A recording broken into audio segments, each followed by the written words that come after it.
Hi there. कभी आपने सोचा है कि apps like YouTube, Instagram, Facebook, WhatsApp, इन ऐप्स को यूज़ करना इतना आसान है कि कोई एक छोटे से छोटा बच्चा और एक बूढ़े से बूढ़ा इंसान भी इन ऐप्स को ईजिली आज यूज़ कर पा रहा है। Well, it's not the magic, it's psychology. Great UI UX design isn't just about creativity, it's about understanding how people think and behave. And this is where the UX laws come into the picture. And आज की इस video में I will break down the most important laws that every designer must know. So whether you are a beginner designer or an experienced one, implementing these laws will instantly give you a boost and will help you improve your design drastically. But before that, hi, my name is Chetan Mishra and I'm a self-taught UI UX designer. And on this channel, I try to simplify tech and design for you. So if you're into these, please consider subscribing, and without any further ado, let's get started. Alright, starting with the first law, which is basically aesthetic usability effect. What does it say is basically user often perceive aesthetically pleasing designs as the designs that are more usable. Which means कि अगर आपका design aesthetically appealing होगा, एक अच्छा good looking design होगा, that it will basically create a perception that that particular design is more functional and easy to use. That is why जो अगर आपने जो मैंने स्टार्टिंग में बताया कि इंस्टाग्राम, फेसबुक, इन सबको यूज़ करना इसलिए ईजी है because they have reduce the complexity. आपके पास पर्टिकुलरली ऐप में परफॉर्म करने के लिए 5 से 6 एक्शन से ज़्यादा कुछ है ही नहीं। Alright, so that is why जब आपका जो आपकी कॉम्प्लेक्सिटी अगर आपके डिज़ाइन में कम होगी तो आपका जो ओवरऑल एस्थेटिक यूजिबिलिटी इफेक्ट है, जो ओवरऑल आपका डिज़ाइन है वो बहुत बेटर लगेगा, प्लीजिंग लगेगा और ईजी टू फंक्शनल लगेगा। इसका एक और एग्जाम्पल मैं दिखाता हूँ। यू हैव दिस IRCTC की website and there we have a Goibibo का सेम, ठीक है। यहाँ पे एक ट्रेन की टिकट यहाँ पे आप बुक कर सकते हो, ठीक है। This is the website. एक ट्रेन की टिकट आप यहाँ पे बुक कर सकते हो, ठीक है। Most of the peoples are choosing Goibibo, Y?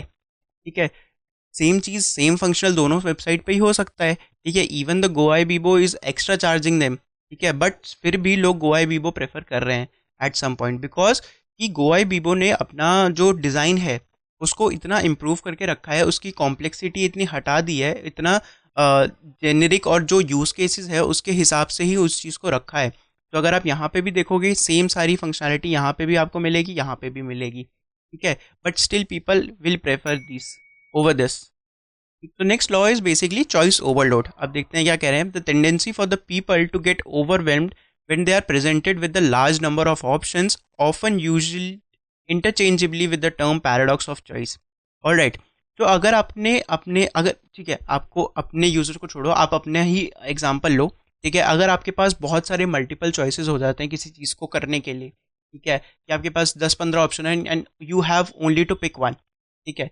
In that particular case आपको बहुत कॉम्प्लेक्सिटी हो जाएगी कि भाई कौन सा चूज़ करूँ, ठीक है। You will not able to figure out कि कौन सा चॉइस लेना चाहिए, कौन सी चीज़, कौन सा डिसीजन लेना चाहिए। In that particular case users के लिए भी कभी कभार जब होता है कि जब आपके पास बहुत सारा डेटा है या फिर बहुत सारी चीज़ें हो जाती हैं चॉइस दिखाने के लिए। लेट्स सपोज आप अमेजोन पे गए हो, ठीक है, वहाँ पे आपके पास इतने सारे ऑप्शंस हैं, आप उन चीज़ों को फिल्टर आउट कैसे करते हो? Using the rating, using the design, using other things, ठीक है। तो जो आपको पसंद आ रहा है आप बेसिकली सारी चीज़ों में से फिल्टर आउट चीज़ें करते जाते हो। तो इसी के लिए आप जब आप अमेजोन पे जाओगे, ठीक है, उन्होंने बाकी और प्लेटफॉर्म्स पे जाओगे, उन्होंने बाकी चीज़ें वो कर रखी हैं उस हिसाब से कि आप चीज़ें कर सकते हो, आप फिल्टर्स लगा सकते हो, ठीक है।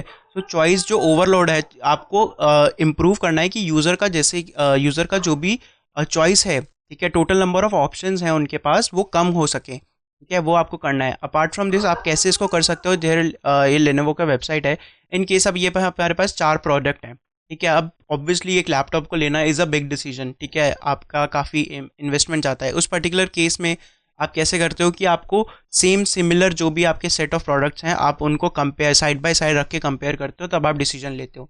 रियल लाइफ में भी ऐसे ही करते हैं हम लोग कि 4 चीज़ें आई, आप उनको आपस में कंपेयर करते हो, देन आपके लिए कौन सा प्रेफर्ड है आप उसको पिक करते हो, राइट। तो दिस इज़ हाउ आप ऑनलाइन भी इन चीज़ों को UX डिज़ाइन में इस चीज़ों को इस तरीके से आप इम्प्लीमेंट करते हो। Moving on to the next UX law is basically Doherty is basically the Doherty threshold. I hope I'm pronouncing it right.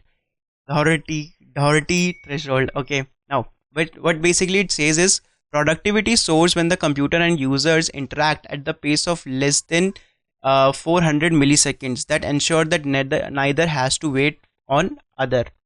Basically what it says is कि जैसे ही जब भी आप यूआई यूएक्स डिज़ाइन क्रिएट करते हो, UI UX में it is very important, जब आप किसी भी कंप्यूटर के साथ या किसी भी लोगों के साथ भी अगर इंटरेक्ट कर रहे हो, आपके पास एक फीडबैक मिलना बहुत ज़रूरी है.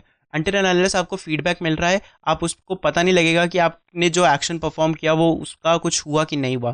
तो अगर इफ़ यू विल सी कि अगर मैं यहाँ पे हवर कर रहा हूँ, ये देखो, ठीक है, इंट्रैक्शन मुझे हवर इंट्रैक्शन का आ रहा है, ठीक है, and it is less than 400 milli seconds.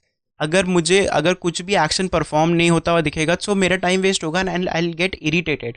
ठीक है, तो इन दैट पर्टिकुलर केस आप बहुत जगह देखते हो कि हम लोग लोडर लगाते हैं. लोडर क्यों लगाते हैं? बिकॉज बैकएंड में टास्क परफॉर्म हो रहा है and at that particular point user के पास कुछ फीडबैक जाना चाहिए. तो that feedback is basically loader, कि अगर किसी भी पर्टिकुलर पॉइंट में less than like more than 400 मिली सेकेंड या फिर अगर और भी ज़्यादा टाइम लग रहा है, तो आप वहाँ पे लोडर डालोगे. ठीक है, तो टू एंश्योर कि कुछ ना कुछ feedback there should be there, ताकि यूज़र को पता लगे कि क्या एक्चुअल में परफॉर्म हो रहा है और वो एकदम ब्लैंक स्पॉट पे ना आके खड़ा हो जाए. Alright, moving on to the next UX laws is basically the Fitts law. It says basically that the time to acquire a target is a function of a distance and to the size of a target. So what does this basically means कि एक particularly app की screen में एक function को मुझे perform करने में और कितना टाइम लगेगा, that is totally dependent on कि जो बटन है या फिर कोई भी एक्शन है उसको परफॉर्म करने के लिए मुझे कितना फ़ोन में ट्रैवल करना पड़ रहा है, और दूसरा उसका साइज़ कितना बड़ा है. फॉर एग्जाम्पल, इसका एग्जाम्पल मैं अच्छे से देता हूँ. आपने फेसबुक यूट्यूब इन सब की वापस से ले लेते हैं, आपने इनके लॉग आउट बटन्स कभी देखे हैं फ्रंट में? चांसेस आर कि आपको इनके लॉग आउट बटन मिले ही नहीं होंगे, and most of the apps में आपको लॉग आउट बटन कभी दिखेंगे भी नहीं. ऐप के अंदर it is mandatory to have a log out button. ये सारी पॉलिसीज़ होती हैं, ठीक है, ऐप स्टोर की और iOS और ऐप स्टोर्स की पॉलिसीज़ हैं कि बिना लॉग आउट बटन दिए आप ऐप को बेसिकली प्लेटफॉर्म के ऊपर पोस्ट नहीं कर सकते. तो सभी प्लेटफॉर्म्स के अंदर, सारे ऐप्स के अंदर लॉग आउट बटन होता है, बट वो आपको कभी दिखेगा नहीं फ्रंट एंड पे, बिकॉज वो उन्होंने अंदर छुपा रखा होता है. आइडियली वो मेन्यू के अंदर होगा या फिर प्रोफाइल के अंदर जाके होगा और उसके अंदर होगा. तो बेसिकली व्हाट इट डज कि अगर आपको बेसिकली लॉग आउट करना है, इवन दो कि अगर लोग ट्राई करते हैं कि उनको थोड़ा सा टाइम ले ले तो वो लॉग आउट कर दें, right, but companies don't want that. So इसलिए वो क्या करते हैं कि अगर कुछ भी एक्शन उन्हें डिले से परफॉर्म कराना है, तो इन दैट पर्टिकुलर केस वो उस पर्टिकुलर एक्शन को छुपा देंगे. एंड इफ़ दे वांट कि कोई एक्शन जल्दी परफॉर्म कराना है, तो just like add to cart का बटन, बाय नाउ के बटन्स अगर आपने देखे होंगे, हमेशा प्रोमिनेंट रखे जाते हैं और पूरे स्क्रीन के साइज़ के अकॉर्डिंग रखे जाते हैं. ऐसा नहीं है कि सिंपल कार्ट का बटन है छोटा सा लगा दिया, या फिर अगर आपने दोनों में देखा होगा ऐड टू कार्ट का बटन हम लगाते हैं, लाइक ऐसे दिखा रहा हूँ मैं स्क्रीन पे, ठीक है, इस तरीके से बड़े बटन्स डाले जाते हैं, हमेशा छोटे बटन्स नहीं डाले जाते. तो this is basically what it says कि आपका जो भी एक्शन आप परफॉर्म करोगे उसमें कितना टाइम लगने वाला है, ठीक है, या फिर कितना वो लगने वाला है. Moving on to the next law is basically Jakob's law. What does it says? Users spend most of their time on other sites. This means that users prefer your site to work the same way as all other website they already know. Which means कि क्या मतलब, अगर मैं इसको एक simple इसके example से नहीं लेते हुए हम एक सिंपल और दूसरे एग्जाम्पल से लेते हैं. अगर आपने कार या कभी बाइक या स्कूटी कभी ड्राइव करी हो, चांसेस आर कि आपको पता है कि सब जगह में जो एक्सेलेटर का लीवर है वो राइट साइड होगा, ब्रेक इसी साइड होगी, करेक्ट, या क्लच इस साइड होगा, ब्रेक दोनों की साइड होगी, राइट. अगर अब ये कोई चीज़ उल्टी कर दे तो आपको बहुत ज़्यादा प्रॉब्लम होगा और वो चीज़ पर्टिकुलरली लोग परफॉर्म नहीं कर पाएंगे, राइट. कुछ आप अलग से एकदम अलग सा कुछ ला के नहीं कर सकते. सेम कम्स की वेबसाइट में भी, जब आप देखते हो कि मोस्टली जो हेडर्स वेबसाइट के अंदर टॉप में नेविगेशन बार आती है वो टॉप में ही आ रही है, या फिर अगर अब आने लगी है तो लेफ्ट में नेविगेशन बार आ रही है, राइट में नहीं आती, ठीक है. ऊपर हेडर जो एलिमेंट होता है एक टेक्स्ट होता है, नीचे एक सब टेक्स्ट होता है, उसके बाद वो वही स्टैंडर्ड स्ट्रक्चर ही फॉलो हो रहा है. हर बार कोई लोग नया नया इंट्रैक्शन नहीं लेके आ रहे, कुछ नया नहीं कर रहे. दैट इज़ बिकॉज कि यूजर्स को चाहिए, वो they want their customers to basically quickly come and interact easily, ठीक है. दैट इज़ वाई जो आप देखोगे कि आजकल मोस्ट सारे वेबसाइट एक ही जैसे हो गए हैं, सारी के सारे ऐप्स भी एक ही जैसे हो गए हैं. ऑन बोर्डिंग का बटन वही सेम बटन नीचे आएगा, वही गूगल के लॉगिन वगैरह वगैरह. तो सिमिलैरिटी बहुत ज़्यादा हो गई है और इसलिए it is becoming more difficult to कि आप डिज़ाइंस को कैसे और मतलब इंट्यूटिव करोगे और कैसे उसको इम्प्रूव करोगे, कुछ नया कर दोगे। तो दैट इज़ उसमें ही माइक्रो इंट्रैक्शंस और बाकी सारे एनिमेशंस के और बाकी सारे टैक्टिक्स हम यूज़ करते हैं। ठीक है, इसका एक और एग्जांपल मैं देता हूँ। यहाँ पे इफ़ यू विल सी, ठीक है, व्हाट्सएप का पुराना, अगर व्हाट्सएप आप लोगों ने मेजरली यूज़ करा ही होगा, ठीक है ना। व्हाट्सएप का ओल्ड डिज़ाइन था कि चैट्स, अपडेट्स, कॉल्स, यहाँ पे वो डायरेक्ट ऐसे इंट्रैक्शन देते थे, उन्होंने न्यू डिज़ाइन कर दिया इस तरीके से। Now if you will remember, अगर आपको याद होगा, अगर आपने इंटरेक्ट करा होगा, तो मेजरली जब आप ऊपर वाले टैब में हो, ठीक है, इस वाले पर्टिकुलरली इस टैब के अंदर हो, तो आप कभी भी ऊपर वाले पे टैप नहीं करते थे, राइट। आपने कभी भी टैप नहीं करा होगा उसको, आप डायरेक्टली स्वाइप का एक्शन परफॉर्म करते थे। अगेन यहाँ पे कौन सा लॉ आ गया हमारा, ठीक है, which is basically fits law, कि अगर ऊपर से एक्शन परफॉर्म करने में, अपडेट्स में जाने में मुझे टाइम लग रहा था, तो उसके लिए क्या कोई सोल्यूशन उन्होंने निकाला कि उन्होंने स्वाइप का फीचर डाला, ठीक है। विच मीन्स अब उन्होंने क्या करा, नेक्स्ट टाइम जब उन्होंने न्यू डिज़ाइन को इम्प्लीमेंट करा, तो दे वर एक्सपेक्टिंग कि लोग नीचे से जाके बटन को प्रेस करके कर देंगे, but that was the mistake, because हम एज ए यूज़र इतना ट्रेन हो गए थे व्हाट्सएप के उस स्वाइप एक्शन से कि हम इस तरह करेंगे स्वाइप तो वो नेक्स्ट पेज आएगा, वो उन्होंने हटा दिया, विच इज़ जिसकी वजह से व्हाट्सएप के अंदर काफ़ी बैकलैश आया, और उनकी वजह से आफ्टर सम टाइम उन्हें पुश अपग्रेड फिर से भेजना पड़ा कि वहाँ पे स्वाइपिंग एक्शन, अभी आप व्हाट्सएप पे दोबारा अगेन फिर से स्वाइप करोगे तो आपके अपडेट्स, कम्युनिटी कॉल्स पे वो इस तरीके से ही इंट्रैक्शन लेता है।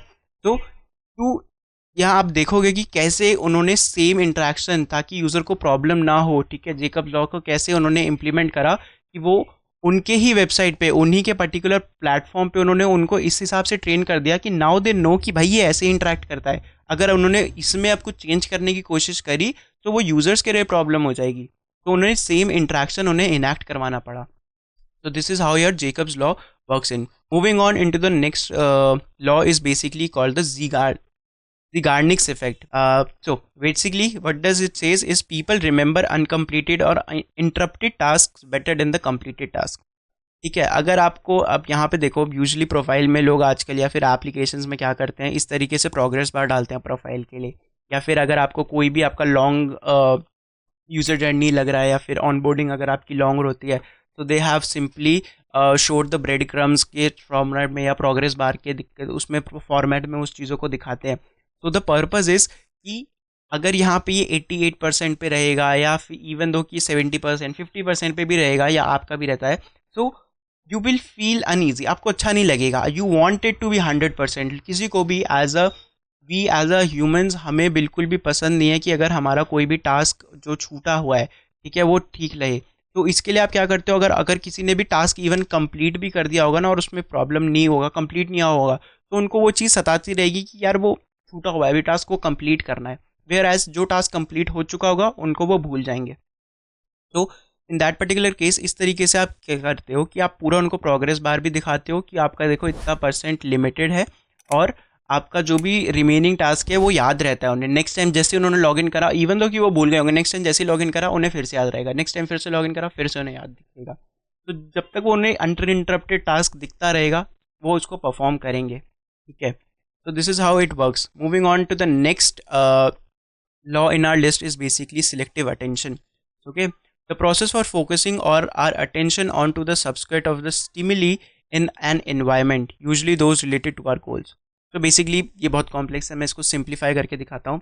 दैट इज बेसिकली कि अगर आपने वेबसाइट पे या फिर आप ऐप्स के अंदर जा रहे हो, ठीक है, चांसेस आर कि आप अपने इंपॉर्टेंट जिस पर्टिकुलर गोल के लिए आप जा रहे हो आप उसी को परफॉर्म करोगे, फालतू चीज़ों पे आप ध्यान नहीं लगाओगे, ठीक है। अगर आप अमेजोन पे जाते हो और अगर आपको चेयर चाहिए, ठीक है, तो आप सिंपली जाओगे, डायरेक्ट सर्च करोगे चेयर, आपको बाकी और भी 36 चीज़ें आ रही होंगी, बट आपका दिमाग उस पर नहीं जाएगा, बिकॉज कि आपको एक सिलेक्टिव एक्शन, आपको पता है कि सिलेक्टिव अटेंशन, आपको पता है कि मुझे यही परफॉर्म करना है, यही करना है। तो आप डायरेक्टली जाओगे उस पर्टिकुलर प्रॉब्लम को ढूंढने, उस पर्टिकुलर प्रॉब्लम को फाइंड आउट करने के लिए और परफॉर्म करोगे, ठीक है। So this is how basically it works कि आपको सिलेक्टिव अटेंशन, अगर आपको यूज़र का अपना सिलेक्टिव अटेंशन कहीं पे देना है, या फिर अगर आपकी लॉन्ग केस स्टडी, अगर आपने देखा होगा कि अगर मोस्ट ऑफ द केसेस में अगर आपको किसी बहुत ज़्यादा डेटा है, अगर आप बहुत ज़्यादा डीप डेटा रिप्रेजेंट करते हो, देन दैट पर्टिकुलर केस आप कुछ जो इंपॉर्टेंट एलिमेंट्स होते हैं उसे हाईलाइट करते हो, ठीक है। कुछ जो इंपॉर्टेंट बटन्स रहते हैं या फिर उनको रखिए जहाँ पे आपको यूज़र का अटेंशन देना ही देना है, आपको चाहिए कि यूज़र इंटरेक्ट करे उससे, तो आप उस पर इम्पॉर्टेंट या फिर अलग से उसको इंटरेक्शन देते हो। Like in this particular case यहाँ पे मैंने सारे जो मेन हेडिंग्स हैं उन पे अलग से इंटरेक्शन दे बना के दिखाया है आप लोगों को, ठीक है, ताकि आप लोगों का डायरेक्ट जाए कि okay this is the law, ठीक है, ये लॉ के बारे में है, this is the name of the law. तो डायरेक्टली मैंने सिलेक्टिव अटेंशन, आपका अटेंशन इस पे ही डाइवर्ट कराया डायरेक्टली। तो this is how it works कि आपको अगर जिस भी आपके प्लेटफॉर्म में या ऐप में अगर आपको इम्प्लीमेंट कराना है तो आप सिंपली सिलेक्टिव अटेंशन को यूज़ करके, इस पर्टिकुलर लॉ को यूज़ करके अपने यूजर्स के अटेंशन को डाइवर्ट कर सकते हो, डायरेक्ट कर सकते हो। ऑलराइट, सो एक चीज़ मैं बताना भूल गया that all of these laws जिसके बारे में मैं यहाँ पे बता रहा हूँ, you can access this website basically laws of UX. यहाँ पे सारे के सारे यूएक्स के लॉज आपको मिल जाएंगे and you can simply read about these कि कैसे कैसे लॉज इंप्लीमेंट होते हैं। You can have like takes और बाकी और भी सारी चीज़ें आप इनके बारे में डिस्कस कर सकते हो। So alright, now you know the laws. अब जाओ और देखो कि कैसे बड़ी टेक कंपनीज इन लॉज को इम्प्लीमेंट कर रही है एंड कैसे तुम अपने नेक्स्ट प्रोजेक्ट में इन यूएक्स लॉज को इम्प्लीमेंट कर सकते हो। एंड इन केस अगर आपको कोई डाउट या क्वेरी है, please make sure to leave it in the comment. I would be happy to guide you and make sure to subscribe to this channel for more upcoming videos. My name is Chetan Mishra. I will see you in the next one. Bye.